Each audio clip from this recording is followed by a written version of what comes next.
Nobody had any idea eels were even breeding. For thousands of years, people caught and ate eels without ever seeing how they reproduced. When fishermen pulled them out of rivers, there were no genitalia, no gender markings, no way to know if they'd caught a male or a female. The reason was simple: eels don't develop those attributes until the very end of their lives. That made them look asexual, so the Catholic Church issued a papal bull allowing people to eat them during Lent. A scaleless bottom feeder should have been forbidden by Leviticus, but the asexual classification made the whole thing work. The church gave permission and people got to keep eating the tasty eels. Everybody won, or thought they did, until someone finally figured out what was actually happening. Well, everybody won except the eels.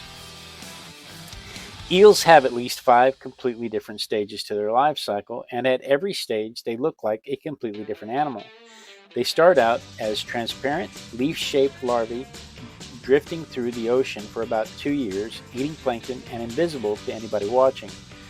By the time the ocean currents carry them back to the European coasts, they've metamorphosed into glass eels. From there, they swim upstream into rivers, sometimes traveling over 2,000 miles inland. As they grow, they become elvers, thin yellow eels, spending most of their lives as adults in freshwater with no sexual attributes at all. They live that way for years, decades sometimes, looking like a normal bottom feeder with no hint of what's coming. Then, something flips. They decide it's time to spawn, and they turn silver, their eyes enlarge, their skin darkens, their digestive system dissolves completely. They're not going to eat anymore for the rest of their lives, so they absorb every bit of fat in their body, and they even reabsorb some of their skeletal system as fuel.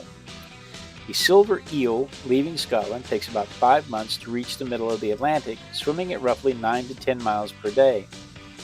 By the time they arrive at the spawning grounds in the Sargasso Sea, they've burned through nearly all of their energy reserves. That's when they finally develop their sexual attributes, but nobody's ever seen them actually doing it. Not once. It's never been witnessed in the wild. For thousands of years, nobody would have associated these 5 different animals these 5 different forms as the same animal. Fishermen caught them at various stages and had no reason to think they were looking at one creature's entire life story. It wasn't until 1893 that a scientist kept leptocephali alive in a jar and actually witnessed the metamorphosis from one stage to another. That's what finally solved the problem that had stumped Aristotle, medieval theologians, and thousands of people in between. But even after all that, even now, nobody knows what happens when eels actually spawn. The glass eel trade is where things get dark. There's a $350 million annual illegal trade catching these eels before they ever have a chance to make it to adulthood and come back to mate.